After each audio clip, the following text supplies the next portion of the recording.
This happened on the 13th of June last year. What do you remember? What can you tell us? We came home from school, normally come home, straight home, diverted through Camden, came home, pulled the car into the driveway, wasn't thinking about looking at anything, just pulled in. You know, you come in, you've got a child in the car, you just want to get into the house. Opened the garage, Didier came out of the car and went into the house via the garage. As he went into the kitchen. I came out of the car and went to put something in the bin, which was at the top of the drive. Didier realised he'd forgotten his school bag. He came back out, and as he came back out, he was face to face with two large men, one with their arms around my neck, one with their hands over my face to stop me screaming. And what did you think? Because for you, thank goodness he'd gone in the house at that point. I mean, thank goodness for that saving grace. But as you said, you put something in the bin, and you didn't know where this arm came around you, and at first you thought it might be one of the kids or something mucking about, and then very quickly you realised how serious this situation was. Well, Didier's got three older brothers, and as I felt an arm around my neck, I could feel that the presence was a high presence behind me, and I thought it was one of the bigger boys' friends, because my sons weren't around. I thought it was one of their friends. As I turned to look, I managed to sort of turn around. I could see that it wasn't, and that I was being attacked, and the adrenaline sort of kicks in. And I always had this fear if it ever happened, not that I thought it would ever happen, but that you would not have a voice, and that you'd freeze and nothing would come out, and you'd open your mouth and it would just be nothing. But when the adrenaline kicks in, you really do Well, they kicked Julie in the face. Yeah, the CCTV footage, I didn't know at the time because of the way they were holding me. I could see nothing except Didier's fear watching me. But when I saw the CCTV footage, and Didier later told me, he said just watching them kick Julie in the head, because she obviously knew that something was wrong.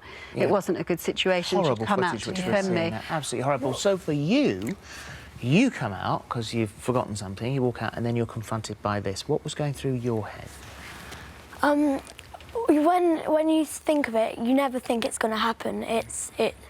You never expect it. It could happen at any time. And then when you see it, you think, this can't be happening. You must have been terrified. Yeah.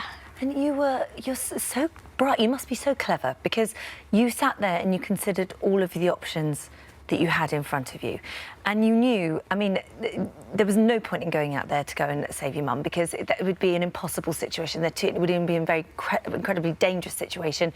You as a mother definitely didn't want him to do that, but you did something which was the perfect thing to do, which was to set the alarm off.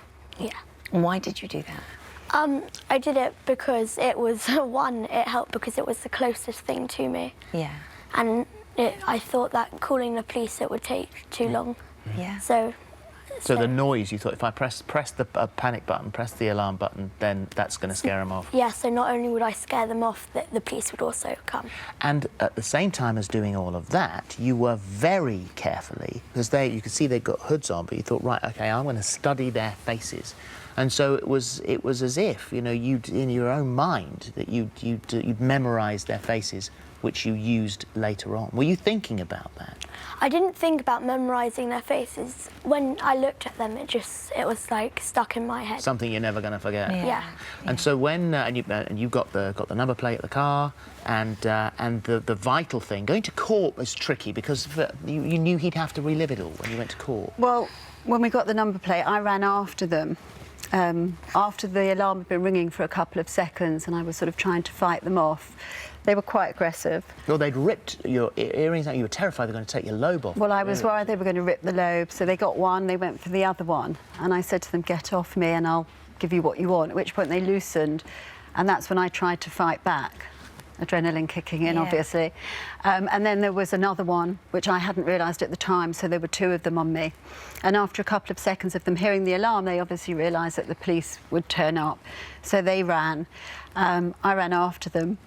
And I saw them getting into the car, and I took the number plate, and I just had to memorise the number plate. As it turned out, the car had been stolen, but the amazing police work they tracked the stolen car to a different number plate, they used cameras, whatever. And they managed to track the car down, and then it was a sequence of events that followed that. And so, going into court, were you worried about him having to relive it all? Well, I was worried when they came back to me and they said eventually that they'd found someone and they wanted Didier to give a statement. So we went to the police station, he gave a statement, and then they asked him if he would do an ID parade, if he could remember their faces. And he was very confident that he could. If they hadn't have pleaded guilty, that was the one worry, that he would have to come in with me. Yeah. So thankfully you didn't have to No, go I through went with to that. court to watch the... And you picked them out in the identity parade? Yeah. So they are now in jail. And the reason they're in jail, not just for the offence committed against you and your family, but for other offences in other families that have had to go through and live in fear of them. You must be very proud of yourself. Yeah. Well, not only that, but you won the Westminster Police's Hero of 2016. Yeah, it's amazing. You are an official hero, and that must make you very proud. I was very proud. Didier reacted very quickly. He was clearly in fear because he was watching what was going on. And it was happening so fast, and he did the right thing, and the fact that he did remember their faces and he was able to has meant that these very dangerous men are now off the streets.